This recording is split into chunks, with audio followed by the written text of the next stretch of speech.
Hello and welcome to new episode of TSP the summer podcast. और last video में मैंने आपको कहा था कि ये कैमरा चालू है, चालू था और चालू रहेगा। और आज के एपिसोड में हम स्वागत करते हैं सीए वंशिका मुंद्रा का, जो बिलोंग करते हैं बीकानेर से ही। और बीकानेर के बहुत पास में एक छोटा सा गांव है जिसका नाम है देशनोक। और आप सबने देशनोक के बारे में सुना होगा, चूहे वाली माता का मंदिर, करणी माता का मंदिर, जो बहुत ही पावन धरती है हमारे बीकानेर की और हमारे राजस्थान की। इस पावन धरा से हमारे गेस्ट आज के सीए वंशिका मुंद्रा।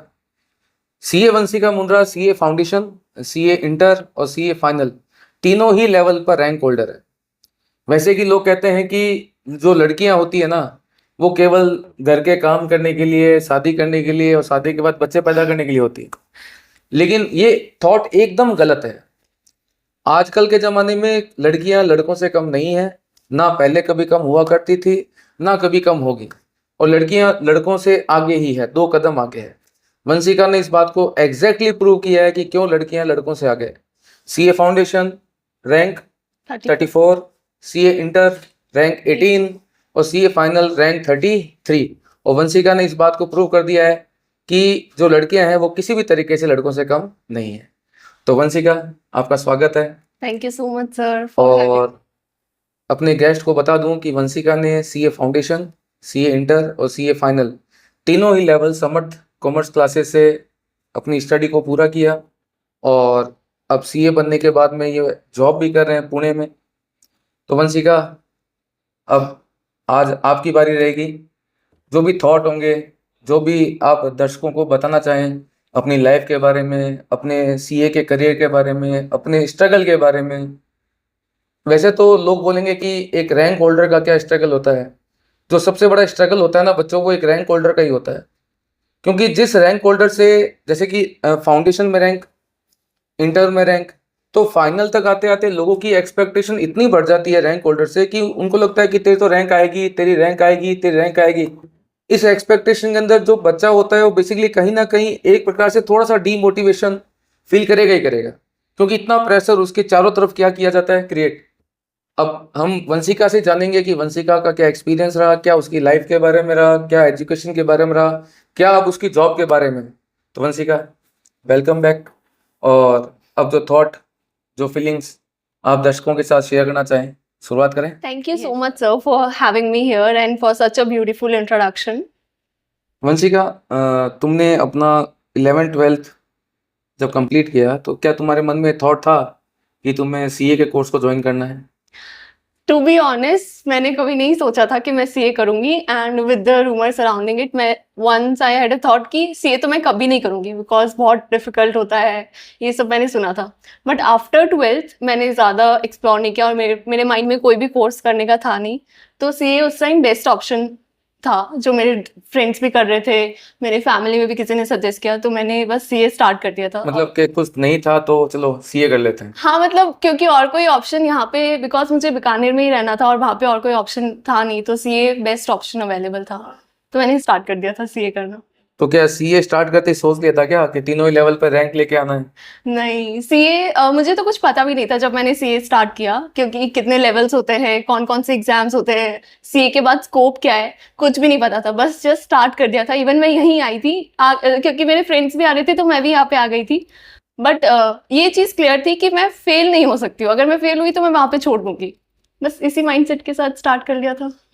तो जहाँ तक कि मुझे पता है कि हम लोगों ने स्टार्टिंग में एक कंपटीशन करवाया था बच्चों के लिए। 11th, सॉरी, जो 12th के स्टूडेंट्स हैं पास आउट, उनके लिए कंपटीशन करवाया था चैंपियन ऑफ चैंपियन के नाम से। तो उसमें जब तुमने पार्टिसिपेट किया था तो क्या उस समय भी तुम्हारी कोई रैंक आई थी उस इवेंट के अंदर? नहीं, जब मैंने वहाँ उस टाइम पार्टिसिपेट किया था, वो भी मैंने ऐसे कर लिया था क्योंकि फ्रेंड्स और सब रेफरेंस से भी पता चला कि कोई टेस्ट हो रहा है, तो मैंने अटेम्प्ट किया। बट उस टाइम मेरा कोई भी रैंक नहीं आया था, तो मुझे एक बार डाउट भी हुआ था कि क्या मैं सच में सीए कर सकती हूँ या नहीं कर सकती हूँ। इसलिए मैंने ये सोचा कि मैं ट्राई करूँगी, अगर मेरे से एक बार में फाउंडेशन क्लियर हो गया तो ही मैं आगे कंटिन्यू करूँगी, अदरवाइज नहीं करूँगी मैं। तो वंशिका की एक जो अच्छी बात है वो मैं आपको बताऊं कि इसका जो डेली का 30 किलोमीटर का बीकानेर और देशनों का डिस्टेंस है, तो डेली 1 आवर आना और 1 आवर वापस जाने में लग जाते थे। तो जहाँ एक नॉर्मल बच्चे के पास पढ़ने के लिए मतलब ओवरऑल एक डे के अंदर जहाँ पे एक नॉर्मल बच्चे के लिए 24 आवर होता है, तो वंशिका के पास उसके लिए केवल 22 आवर्स है, क्योंकि 2 आवर तो आपका डेली का ट्रैवल में निकल जाता है। तो कभी यूँ फील नहीं होता कि यार इतना ट्रैवल कौन करे, क्योंकि आजकल जो ज़माना चल रहा है वो ऑनलाइन का है। तो बच्चे फटाफट ऑनलाइन में देख लिया कि कौन ट्रैवल करे कौन जाए, इससे अच्छा घर बैठ के फटाफट मोबाइल में वीडियो लगाई और देख लिया। नहीं, ये तो स्टार्टिंग से था, क्योंकि मुझे स्कूल के लिए भी, ट्यूशन के लिए भी, सबके लिए ट्रैवल करना ही पड़ता तुमने था। अपनी स्कूलिंग भी बीकानेर से कंप्लीट हाँ, की थी? तो इसलिए ट्रैवल तो करना ही था। और बहुत बार ऐसे लगता था क्यों इतना ट्रैवल, बिकॉज ट्रैवल करना बसेस में और सब में बहुत ही एग्जॉस्टेड होता है। बट अगर मैं ऑनलाइन कर लेती तो मेरे साथ में मीन्स कोई ग्रुप नहीं होता मेरे पास करने के लिए, ना मेरे को प्रॉपर गाइडेंस मिल पाती कि कैसे कैसे आगे पढ़ना है, बिकॉज इनिशियली सब चीज़ें न्यू थी, मेरे को तो पता भी नहीं था सीए के बारे में। सो इट वॉज बेटर कि मैंने क्लासेस स्टार्ट की और फिजिकली आ रही थी, बिकॉज तब मेरे पास ग्रुप बन गया था। इवन कंपटीशन भी होता है जब हमारे साथ वाले कैसे परफॉर्म कर रहे हैं, हमें कैसे करना है, एक बेंचमार्क होता है हमारे पास इफ हम फिजिकली क्लासेस को ज्वाइन करें। नहीं, वो एक बात क्लियर है कि जब आप फेस टू फेस पढ़ते हैं या क्लास में आते हैं तो एक एक माहौल बनता है पढ़ने का, एक डिसिप्लिन क्रिएट होता है कि हाँ इतने बजे क्लास स्टार्ट होगी, तो आपको पहुंचना ही है, पढ़ना है, टेस्ट देना है, रेगुलर बेसिस पे जो होमवर्क है, असाइनमेंट है, वो भी पूरा करना है, एक डिसिप्लिन रहता है। पढ़ने को तो आप कहीं से भी पढ़ सकते हो, आजकल के ज़माने में कोई ज़रूरी नहीं है कि आप किसी कॉलेज में भी एडमिशन लो, इतने वर्चुअल कॉलेजेस हो गए हैं कि आप घर बैठ के अपनी कॉलेज की डिग्री ले सकते हो। जैसे कि आपने अगर देखा हो दर्शकों, तो एक मूवी आई थी मैड, साउथ की मूवी थी, काफ़ी अच्छे तरीके से उसमें इस सेम चीज़ को बताया गया है कि पढ़ने को आप कहीं पे भी पढ़ सकते हो, वर्चुअल भी पढ़ सकते हो, लेकिन जहाँ पर हम जा रहे हैं ना डेली बेसिस पर, तो वहाँ पर जो फ्रेंड सर्किल बनता है या जो एनवायरनमेंट क्रिएट होता है ना, उसका एक बहुत मेजर इम्पैक्ट पड़ता है। वो एनवायरनमेंट ऐसा होता है कि जो आपको पढ़ने के लिए मजबूर करता है। देखो मैं एक वर्ड सही बोल रहा हूँ, मजबूर करता है, क्योंकि बच्चा पढ़ना चाहता ही नहीं है, क्योंकि जिस एज में वो बच्चा आता है ना, वो 12th पास करने के बाद में उसके पास में दिमाग में ये नहीं होता कि मुझे पढ़ना है, वो दिमाग में फितूर होता है कि मुझे मस्ती मारनी है, मौज मस्ती करनी है, मुझे ज़िंदगी जीनी है। लेकिन वो जो पढ़ने आता है तो वो एक मजबूर हो जाता है कि नहीं यार मुझे पढ़ना ही पड़ेगा। या बिकॉज हमारे सराउंडिंग सारी वैसी होती है, हमारा कंपटीशन क्रिएट होता है कि हम हमसे आगे कितने सारे लोग हैं, तो एक वो पुश मिलता है कि हम भी वैसा परफॉर्म करें। वो एक हेल्दी कंपटीशन हमेशा ही क्रिएट होगा। जब आप किसी भी कोचिंग सेंटर में जाके बैठो पढ़ोगे ना आप, तो एक हेल्दी एनवायरनमेंट क्रिएट होता है जो आपको पढ़ने के लिए मोटिवेट भी करता है और डेफिनेटली मजबूर करता है। Yes, बोल सकते हैं सभी। तो वंशिका, सीए फाउंडेशन में आपने अटेम्प्ट दिया 12th के बाद और आपकी रैंक आई, तो क्या ऐसे कुछ स्पेशल फीलिंग्स कि फाउंडेशन मैंने पहली बार में क्रैक कर लिया और उसमें भी मेरी rank I? Of course sir, किसी को भी, कोई भी अगर सीए का एग्जाम दे रहा है तो उसको ऐसा नहीं लगता है कि वो पास भी हो जाएगा। और सेम मेरे साथ था, तो मुझे भी नहीं लगा था कि मैं पास हो जाऊंगी। बट जब रिजल्ट पता चला, इवन मेरा तो ओपन नहीं हुआ था खुद से, तो मेरे को यहीं से कॉल आया था कि रिजल्ट क्या आया है, और मेरे को एक बार बिलीव भी नहीं हुआ था कि मैंने क्लियर तो कर लिया बट रैंक भी आई है। सो वो वाली फीलिंग तो like surreal, speechless, I mean no words for that feeling. नहीं, वो होता है कि आपने मेहनत की और आपको उसका अच्छा रिजल्ट मिल जाए, उससे बेटर तो स्टूडेंट के लिए कुछ हो नहीं सकता ना। तो जो रियल में जो हैप्पीनेस होती है ना, पहली हैप्पीनेस होती है कि आप पास हो गए, यस, और वो बूस्ट हो जाती है अगर आपके उसमें भी क्या आ जाए रैंक, राइट। तो वो एक डेफिनेटली। तो उसके बाद में फाउंडेशन हो गया, रैंक आपने 18, फाउंडेशन में 34। 34 सॉरी, तो फाउंडेशन में 34 रैंक, उसके बाद में इंटर में आपका एडमिशन हो गया। क्या मतलब इंटर और फाउंडेशन की स्टडी में क्या डिफरेंस रहता है? एक एज ए स्टूडेंट मैं आपसे पूछ रहा हूँ, देखो मुझे नहीं पता लगता क्योंकि मैं तो फाउंडेशन भी पढ़ा रहा हूँ, इंटर भी पढ़ा रहा हूँ, तो मुझे तो ये लगता है सब एक जैसा है। एज ए स्टूडेंट क्या लगता है कि भाई स्टडी जो फाउंडेशन की है और जो स्टडी आपकी इंटर की है, वो दोनों सेम है, या एनर्जी लेवल अलग चाहिए पढ़ने के लिए, एक्स्ट्रा कुछ दिमाग का यूज करना पड़ता होगा उसके लिए? ऑफ कोर्स फाउंडेशन में हमारे पास 4 सब्जेक्ट होते हैं, उसमें भी 2 हमारा एमसीक्यू पैटर्न होता है। बट जैसे हम इंटर को शिफ्ट होते हैं, हमारा सिलेबस डबल हो जाता है, क्योंकि जब मैंने दिया था उस टाइम 8 सब्जेक्ट थे, subject, अब तो अभी 6 हो गए हैं। बट स्टिल वो, और सिलेबस का जो क्वांटम होता है सब्जेक्ट का, वो भी पूरा डबल हो जाता है। तो फाउंडेशन एंड इंटर मतलब बहुत 2x यू कैन से, और इवन मोर देन दैट, और हमें टाइम भी उससे ज़्यादा डिवोट करना पड़ता है फाउंडेशन से ज़्यादा, बिकॉज सिलेबस बहुत ज़्यादा और सब्जेक्ट्स बहुत नए होते हैं। फाउंडेशन में 2 सब्जेक्ट्स फेमिलियर होते हैं, 2 सब्जेक्ट्स हमारे लिए नए होते हैं, कुछ कुछ केसेस में एक ही सब्जेक्ट नया होता है। बट इंटर में direct tax, indirect tax, audit, costing, ये सारे नए सब्जेक्ट्स आ जाते हैं, तो हमें ऑफ कोर्स बहुत ज़्यादा फोकस करना पड़ता है इंटर में एज कम्पेयर टू फाउंडेशन। नहीं, वो डेफिनेटली है कि जैसे जैसे लेवल बूस्ट होगा वैसे वैसे उसका जो आपको अपने कंफर्ट जोन से बाहर निकलना पड़ेगा। उसका नॉलेज का जो लेवल है वो काफ़ी हाई है जब आप इंटर में पहुंच जाते हैं। वंशिका, तुम्हारी सीए इंटर में रैंक थी 18, मतलब कि पूरे इंडिया में 17 लोग ही ऐसे हैं जो तुमसे आगे हैं, और देन सीए फाइनल में भी तुम्हारी रैंक थी।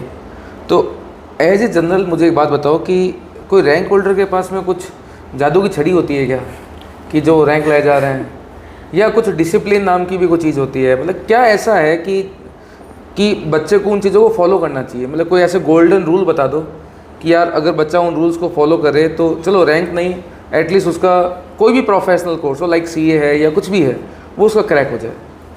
तो मैंने भी ऐसा नहीं सोचा था कि मेरी रैंक आएगी, ऑफ कोर्स कोई भी नहीं ऐसे सोचता है, बट हाँ फाइनल में मैंने टारगेट ज़रूर किया था कि क्योंकि 2 लेवल पे रैंक आ गई तो आनी चाहिए फाइनल में भी। बट इम्पॉर्टेंट चीज़ें जो हमें करनी चाहिए, इवन किसी को भी करनी चाहिए, 2-3 चीज़ें हैं, चाहे मतलब आप रैंक के लिए एम करो किसी के लिए भी। तो फर्स्ट थिंग इज़ कि प्लानिंग करनी चाहिए हमको। तो प्लानिंग इन द सेंस कि एक broad level plan first of all आपको क्लियर होना चाहिए कि आपका क्या चीज़ कब तक हो जानी चाहिए, लाइक सिलेबस कब तक हो जाना चाहिए, देन जितने रिविजन्स आप टारगेट कर रहे हो 1 2 3 वो कब तक आपके हो जाने चाहिए। ये तो आपका ब्रॉड लेवल है, बट उससे ज़्यादा इंपॉर्टेंट है हमारे डेली टारगेट्स जो हमें सेट करने हैं।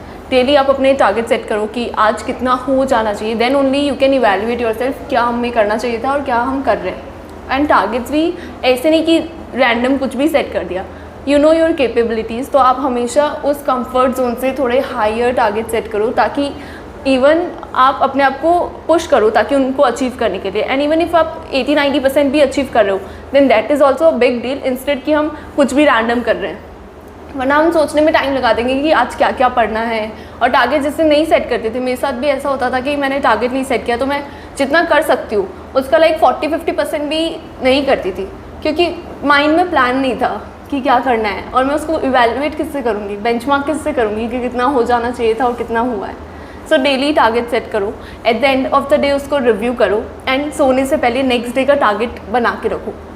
एंड बहुत टाइम ऐसे आएगा कि टारगेट्स नहीं अचीव हुए, बट एटलीस्ट आपका 90% तो अचीव हुआ और आपने ऑलरेडी टारगेट्स थोड़े से हायर सेट किए, तो कुछ नहीं से बहुत कुछ हो रहा है वो बेटर है। और जिस दिन टारगेट्स आपके अचीव होंगे या थोड़ा सा भी उससे ज़्यादा आपने पढ़ लिया, वो एक अलग ही लेवल ऑफ हैप्पीनेस होती है, अलग ही सेंस ऑफ अचीवमेंट है वो, और वो एक अलग ही मोटिवेशन है बेसिकली कि नेक्स्ट डे हम और बेटर परफॉर्म करेंगे। और जब नहीं होता है तो एक अलग गिल्ट होता है कि क्यों नहीं हो पा रहा है, तो वो भी एक आपको पूछ देगा कि हम ट्राई करेंगे कि कल थोड़ा अच्छा परफॉर्म करें। सो टारगेट इज़ इम्पॉर्टेंट। सेकेंड की कंसिस्टेंसी एंड डिसिप्लिन होना चाहिए। ऐसा नहीं कि हमने आज पढ़ लिया 8-10 घंटे और कल पढ़ा ही नहीं फिर वापस पढ़ रहे, तो उससे बेटर है कि हम डेली थोड़ा थोड़ा पढ़ें। तो ऐसा कोई भी दिन नहीं जाए, ट्राई करो कि हमने कुछ भी नहीं पढ़ा है, उससे बेटर एटलीस्ट हमने 2-3 घंटे कुछ पढ़ लिया है। कुछ दिन बिजी होंगे, बहुत सारी चीज़ें आ जाती है, तो बहुत दिन ऐसे होते हैं हम नहीं पढ़ पाते, तो एटलीस्ट ट्राई जो हमने पढ़ा है उसको हम रिवाइज़ कर लें ताकि हम टच में रहें जो भी पढ़ रहे हैं। सो यही 2-3 चीज़ें जो सबसे ज़्यादा इंपॉर्टेंट है और सबको ऑफकोर्स फॉलो करनी चाहिए, चाहे वो कोई भी प्रोफेशन में। इवन अभी भी आज भी मुझे टारगेट्स बनाती हूँ कि मेरे को क्या करना है पूरे दिन में। अगर मुझे पहले पता होता ना तो आज मेरी भी रैंक होती।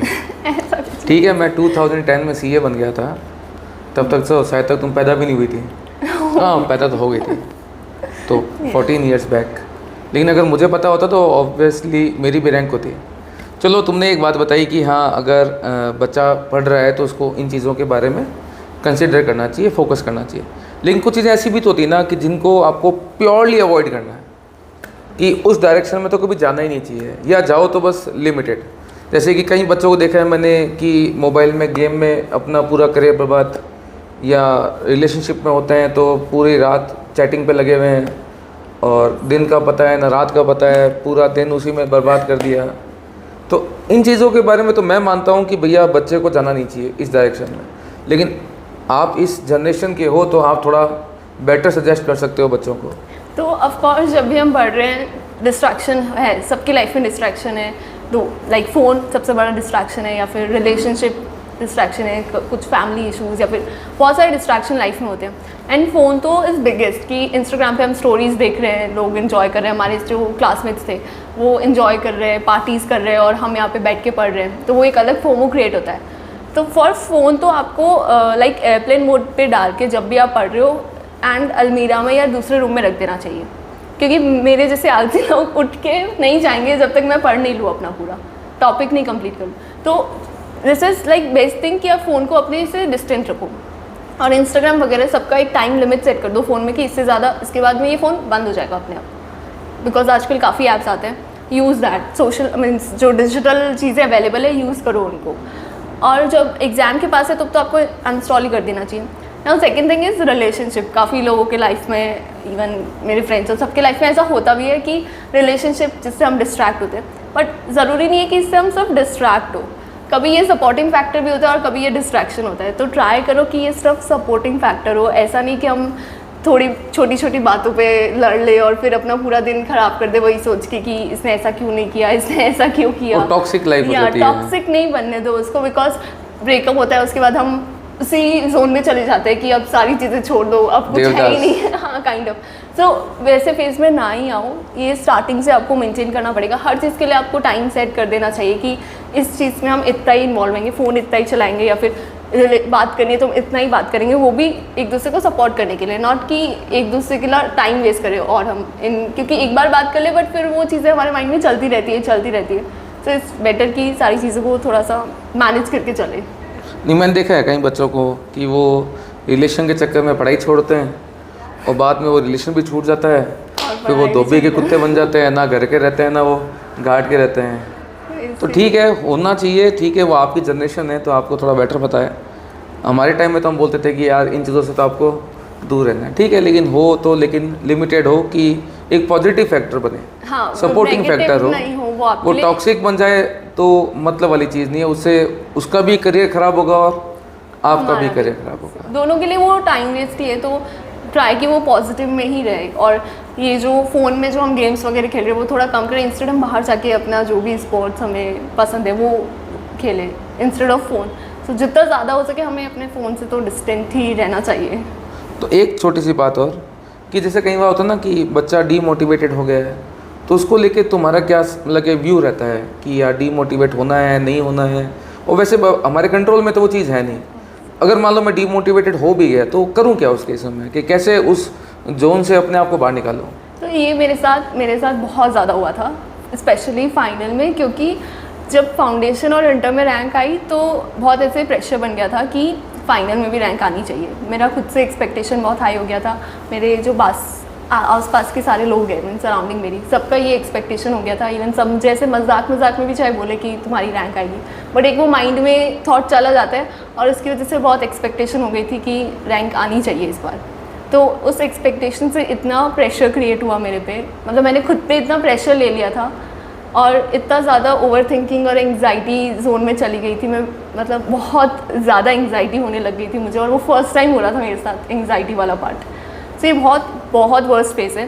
सो इस फेज़ में ना ही आओ, ऐसा सबसे पहले ट्राई करना कि आप अपने आप पे बिल्कुल प्रेशर नहीं लो, क्योंकि जब आप प्रेशर ले रहे हो ना तो चीज़ें आप अपना 100% नहीं दे पा रहे हो। कि फाइनल में मुझे ऐसा लग रहा था मैं नहीं कर पा रही हूँ अच्छे से। वो थॉट्स होते हैं कि अगर मैं फेल हो गई तो क्या करूँगी, मेरी सबकी एक्सपेक्टेशन क्लियर नहीं, मीन्स रैंक नहीं आई तो क्या होगा। बहुत ऐसे नेगेटिव चीज़ें चलती रहती है और ये ओवर थिंकिंग एक लूप है। लाइक पूरा दिन ओवर थिंकिंग कर रही हूँ, फिर नेक्स्ट डे मैं सोच रही हूँ कि मैंने टाइम वेस्ट कर दिया है कल का ओवर थिंकिंग कर करके, तो वो एक अलग गिल्ट होता है कि क्यों मैंने टाइम वेस्ट किया, इससे बेटर था मैं कुछ कर लेती। तो इन सब को लाइक कोप करने के लिए बिगेस्ट सोर्स ऑफ मोटिवेशन जो मैं करती थी, आई यूज टू इमेजिन कि रिजल्ट है, ताकि रिजल्ट में पास लिखा हो, फर्स्ट थिंग जो इमेजिन में करती थी। And then the proud faces of my parents, कि क्या क्या सीन होंगे। जैसे मेरा रिजल्ट आएगा मैं पहले रिजल्ट देखूंगी, फिर अपने पेरेंट्स के साथ में देखूंगी और वो कितने खुश होंगे मैं सीए बन गई हूँ। मेरे टीचर्स, मेरे जो रिलेटिव्स है, सब लोग कितने ज़्यादा लाइक खुश होंगे और वो दिन मैं कैसे सेलिब्रेट करने वाली हूँ, ये पूरा मैं विजुअलाइज करती थी। इवन डेली विजुअलाइज करती थी मैं इसको। तो वो एक अलग मीन्स मुझे मोटिवेट करता था कि हाँ मुझे ये चीज़ करनी है, क्योंकि काफ़ी मोमेंट्स आने वाले हैं जब हमें लगेगा सब चीज़ें छोड़ देनी चाहिए, कुछ नहीं हो पा रहा है हमसे। बट ट्राई वो उस मोमेंट्स पे हम कनेक्ट करना चाहिए लोगों से, हमें जिससे भी हम बहुत ज़्यादा कनेक्टेड है उनसे बात करो और जो भी चीज़ें हमारे माइंड में चल रही है वो बोल दो। खुद से सोचते रहने से बेटर है कि एक बार वो सारी चीज़ें हमने लेट आउट कर दी तो ताकि हम नेक्स्ट डे और उसी दिन से बेटर फोकस कर पाए, या फिर वॉक पे चले जाओ, डू समथिंग जो आपको रिफ्रेश करे। बुक्स तो बंद कर ही देनी चाहिए बिकॉज वो पढ़ाई नहीं हो रही है उस टाइम जब आप ओवर थिंकिंग के लूप में जा रहे हो। तो वंशिका, जैसे आपने बोला कि अगर पेरेंट्स के हैप्पी फेसेस के बारे में अगर सोच लिया जाए कि रिजल्ट पर जो चेहरे पे उनकी खुशी आएगी, तो वो अपने आप में एक बहुत बड़ा मोटिवेशनल फैक्टर है। तो वंशिका, एक बात और बताओ कि यार सीए बनने के बाद में तुमने जॉब वाले ऑप्शन को क्यों चूज किया? ओके तो ये बहुत ही डिफिकल्ट सा डिसीजन था और मैंने रैंडमली ही लिया था, ज़्यादा कुछ सोचा नहीं था। क्योंकि एक तो मेरे लिए डिफिकल्ट इसलिए था, मेरे को फर्स्ट टाइम अपने घर से बाहर जाना था। मैं कभी ऐसे रही नहीं हूँ, इवन बिकाने के लिए भी मैं अप डाउन करती थी, यहाँ नहीं रहती थी। तो फर्स्ट टाइम अपने घर से दूर जाके अलग शहर में अकेले रहना इज़ वेरी वेरी डिफिकल्ट, जो मुझे डिसाइड करना था। और सेकेंड इज मैं चाहती थी कि थोड़ा मुझे लर्निंग एक्सपोजर मिले। मैंने सोचा था कि 1-2 साल में थोड़ा सा लर्निंग वगैरह करूंगी जाके बाहर। मिल गया लर्निंग एक्सपोजर है। तो क्या क्या सीख लिया? वो तो आपको पता ही है। तो जस्ट माइंडसेट तो यही होता है ना, एज अ फ्रेशर जब हम आ रहे तो ऐसा सोचते हैं कि बहुत कुछ सीखने को मिलेगा, ये चीज़ें करेंगे, मीन्स सारी चीज़ें सीख लेंगे, ऐसा लगता है। पढ़ाई भी कर लेंगे, साथ में जॉब भी कर लेंगे, एडिशनल कुछ करना है तो वो भी कर लेंगे। बट रियलिटी हिट करती है हमको थोड़े टाइम में जब हम एक्चुअली चीज़ें स्टार्ट करते हैं। तो मैंने सोचा कि एक बार जॉब मतलब थोड़ा लर्निंग कर लूँगी, साथ साथ में कुछ एडिशनल करूँगी, लाइक पढ़ाई कर लूँगी या फिर कुछ और एडिशनल क्या करूँगी। पढ़ाई कर ली फिर आपने साथ साथ में? तो क्योंकि मैंने कई बच्चों को देखा है जो सीए बनने के बाद सोचते हैं कि यार सीए बन गए हैं, अब ना साथ साथ में पढ़ाई भी करेंगे, थोड़ा टाइम बाद में जॉब लगती है, वो सैलरी आनी स्टार्ट होती है, उसके बाद में वो पढ़ाई खत्म हो जाती है, फिर वो सैलरी ऑफिस घर में ही उनका जीवन खत्म हो जाता है। एक्चुअली यही हो रहा है। मैंने भी सोचा था कि मैं स्टार्ट कर दूंगी पढ़ाई सीए के बाद में एंड देन थोड़ा जॉब में सीख के चीज़ें और देन पढ़ाई को कंटिन्यू करूंगी। बट अभी तक मैं एक्चुअली स्टार्ट ही नहीं कर पा रही हूँ क्योंकि मेरा अभी तक माइंड ही नहीं क्लियर हो पा रहा है मुझे करना क्या है। इनिशियली हम सोचते हैं हम सब कुछ कर लेंगे, बट एक्चुअली नॉट पॉसिबल। सारी चीज़ें करना इज़ नॉट पॉसिबल। हमें एक चीज़ चूज करनी पड़ेगी और व्हाट इज़ मोर इम्पॉर्टेंट कि सोचने से बेटर है हम एक्शन ले लें, चाहे वो पढ़ाई करने के लिए है या अभी एज अ प्रोफेशनल है। कि taking action is the most important thing, जो मैं भी अभी ट्राई कर रही हूँ कि जल्दी से ले लूँ। जो भी मुझे स्टार्ट करना है, पढ़ाई भी स्टार्ट करूँ, बिकॉज वो कभी कुछ ना कुछ ऐसा हो रहा है कि मेरी वो वाला पढ़ाई वाला जोन डेफर होता ही जा रहा है। नहीं, उसमें भी कई लोग सोचते हैं कि सीए बनने के बाद में क्या पढ़ाई करनी है, नहीं, हो गया सीए का कोर्स, हो गया पढ़ाई खत्म हो गई।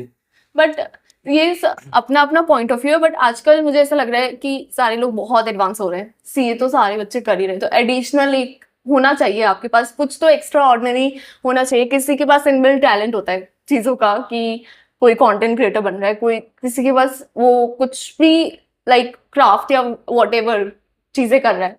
तो एक एडिशनल चीज़ें होनी चाहिए। तो मुझे लग रहा है मेरे को कि बेस्ट थिंग मेरे लिए पढ़ाई रहेगी, उसके अलावा मुझे अपना टैलेंट दिख नहीं रहा है। तो की पढ़ाई करूंगी साथ में, इन एडिशन टू सीए कुछ एक चीज़ मेरे पास होनी चाहिए। नहीं, जैसे पढ़ाई का क्या ऑप्शन है? सीए बन गए हो तो अब आपके पास पढ़ाई के लिए क्या ऑप्शन है? ऑप्शंस तो बहुत सारे हैं, इसी फील्ड में बहुत ऑप्शन है, दूसरे फील्ड्स में बहुत ऑप्शन है। बट डिसाइड करना कि एक्चुअली मेरे लिए क्या सही है, वहाँ पे ही मैं एक्चुअली स्टक हूँ कि मेरे को क्या करना चाहिए। Vanshika, that was a great talk with you. और एक लास्ट में रैपिड फायर हो जाए। कुछ क्वेश्चन आए हुए मेरे पास। पहला क्वेश्चन है, funniest CA moment of your life. So funniest as in because काफ़ी सारे मोमेंट्स होते हैं, तो आप कैसे बोल रहे हो? Right. जैसे कि मैं बताता हूँ कि आज मॉर्निंग में क्या हुआ कि मैं कॉम ढूंढ रहा था, कंगा। तो मैंने वाइफ को 3 बार आवाज़ दी, कंगा कहाँ है, कंगा कहाँ है, कंगा कहाँ है। तो उसने बड़े प्यार से मुझे आके बोला, गंजू बाल है। तो मुझे रियलाइज़ होगा बाल तो है नहीं, मैं कंगा ढूंढ रहा हूँ। तो that was a crazy moment for me. ऐसे कुछ मोमेंट तुम्हारे साथ ज़िंदगी में हुए हैं? सो फनीएस्ट तो मुझे याद नहीं रहा, बट येस एक एम्बैरेसिंग काइंड ऑफ सिचुएशन हुआ था मेरे साथ इनिशियली जब मैं यहाँ पे आई थी for CA foundation. First day और सेकेंड डे था, तो मैं इंस्टेड ऑफ फाउंडेशन मैं सीए इंटर की क्लास में बैठ गई थी। एंड देन मुझे रियलाइज आफ्टर 2-3 मिनट्स कि मैं गलत क्लास में हूँ। बट मेरे को बहुत ऑकवर्ड लग रहा था ये टीचर को बोलने में कि मैं रॉन्ग क्लास में हूँ। Like I was sitting there for 15-20 minutes. So that was kind एक क्वेश्चन और है, one word to describe your CA journey. So, CA journey would be, it's transformational. Like from class 12 till now, it's a journey of transformation for sure. It's a learning phase. Yes. Third question आपके लिए है, your happiest moment. Of course, getting a rank is the happiest moment of my life. Rank foundation वाली rank या inter वाली या final All वाली? levels, at all levels, it was so unexpected during foundation and inter specifically. So अगर एक pick करना हो तो? एक तो it's difficult to pick, but I can say inter. Okay. A low moment you Low- still remember? Low phase और toughest phase जो मेरी लाइफ का था दैट वाज ये फाइनल जर्नी बिकॉज उस टाइम मैंने बहुत प्रेशर ले लिया था सो that was kind of anxiety और ओवर थिंकिंग इतना ज़्यादा हो गया था सो that was the lowest point एक क्वेश्चन है कि स्टूडेंट लाइफ और job life? Of course student life because student life में हमारे पास फ्रीडम होती है कुछ भी करने की जॉब लाइफ में हमें बहुत सारी चीज़ों को कंसिडर करना होता है so student life is best and the golden period of your life so enjoy it to the fullest मजे मारो, दोस्त बनाओ, पढ़ो, सीखो, मतलब एवरीथिंग है उस लाइफ के अंदर। सीए बनने के बाद तो क्या है कि वो ऑफिस जाना, पैसे कमाना, घर आना, वो सारा वहीं खत्म हो जाता है। अच्छा, एक क्वेश्चन है कि what keeps you going through your tough phase? So as I said my tough phase was CA final तो उस टाइम पे मैंने एक मोटिवेटिंग काइंड ऑफ कोट बनाया था खुद के लिए सेल्फ बिलीफ के लिए it was we can and we will so We- we We here stands for Vanshika. So Vanshika. Vanshika can and Vanshika will clear CA final exam. So मैं उसको Self अपने- motto. yeah, अपने सामने पेश करके रखा था मैंने उसको. एक लास्ट क्वेश्चन कि आज तुम्हारे सामने 18 ईयर की वंशिका बैठी है, your replica, 18 year old Vanshika. तो ये जो सीए वंशिका है उस 18 ईयर टीनेजर वंशिका को क्या राय देगी? कि enjoy the journey. Don't think about result much. Don't take pressure. Just enjoy the process and keep going. That would be the best advice I can give to myself, to my 18-year-old one. Very good. Vanshika, एक question और आ गया से। Okay. एक question है कि your sad moment? तो sad moment as such जो sad था मेरे लिए कि मैंने सी फाइनल में मैंने खुद ने जो एक्सपेक्ट किया था एंड मेरे जो टीचर है मेरे सबने जो एक्सपेक्ट किया था मैंने पर्सनली वो था सिंगल डिजिट रैंक उसके लिए मैंने बहुत प्रेशर लिया एंड आई थिंक उसी वजह से मैंने अपना फुल्ली नहीं दिया एंड जब रिजल्ट आया लाइक आया 33 तो एक बार मुझे ऐसा लगा कि मैंने इतना सब किया स्टिल मेरा सिंगल डिजिट रैंक नहीं आया तो that was the sad part actually rank वालों के लिए रैंक आ जाना भी सैड मोमेंट है। नो जस्ट कि मेरा एक्सपेक्टेशन एक्सपेक्टेशन एक्चुअली फिर वही होता है कि बट फिर अगर एक्सपेक्टेशन पूरी नहीं होती है तो फिर मेरे को रियलाइज हो गया कि मैं कुछ ज्यादा सोच रही हूँ मुझे एंजॉय करना चाहिए अपना तुम्हारे पेरेंट्स ने भी ये एक्सपेक्ट कर रखा था कि सिंगल डिजिट या तुम नहीं। अकेली थी? मैंने कर रखा था मैंने टीचर मींस प्रशांत सर को भी अच्छा, प्रशांत सर ने भी सिंगल डिजिट में? ऐसे किया था expect that was good to talk with you. Thank you so much sir thank you that was all about CA Vanshika Mundra. तो एक बात तो क्लियर है कि कुछ भी इम्पॉसिबल नहीं है। अगर आप प्योर डेडिकेशन से काम करते हैं और ऑनेस्टी से पढ़ाई करते हैं तो इम्पॉसिबल कुछ भी नहीं है और कुछ भी इजी नहीं है। अगर आप इस भरोसे में है कि भगवान ने चाहा तो मैं सीए बन जाऊंगा, मेरा लक हुआ तो सीए बन जाऊंगा, तो ऐसा कुछ भी नहीं होता है। लक वक्त से कोई आज तक सीए नहीं बना है। आपको सीए बनना है या कोई भी प्रोफेशनल कोर्स करना है तो आपको ऑनेस्टी, ईमानदारी दिखानी पड़ेगी पढ़ाई के लिए। आपको प्योर डेडिकेशन से काम करना पड़ेगा, आपको प्योर प्लानिंग लेके चलना पड़ेगा, शेड्यूल बनाने पड़ेंगे। अगर आप एक डिसिप्लिन में चलते हैं तो सीए हो या कोई भी प्रोफेशनल कोर्स हो वो मुश्किल नहीं है। और हाँ सर, जैसे आप ना ऐसे टॉपर्स के इंटरव्यू लेते हो, हाँ, तो सीए बन के उनके इंटरव्यू लेते हो, हमारे से बच्चे तो सीए कर रहे हैं तो बीच में उनके प्रॉब्लम्स को क्या, उनकी प्रॉब्लम्स कौन सुनेगा? तो भाई तुम्हारी प्रॉब्लम तो मुझे पता भी नहीं है। या तो तुम पहले अपनी प्रॉब्लम मुझे बताओ या मुझे क्या पूरी ऑडियंस को बताओ कि हाँ। तुम्हारी प्रॉब्लम क्या है। जो बच्चे सीए कर रहे हैं अपनी प्रॉब्लम बताओ, पूरी ऑडियंस को बताओ। क्या कैमरा फेस कर लोगे? कर लेंगे फिर। तो कैमरा फेस कर लोगे तो नेक्स्ट वीडियो में बताना बच्चों को कि तुम जो सीए कर रहे हैं, इंटरमीडिएट में हैं, उनकी क्या प्रॉब्लम होती है। लेकिन एक बात ध्यान रखना, ये कैमरा चालू था, चालू है और चालू रहेगा।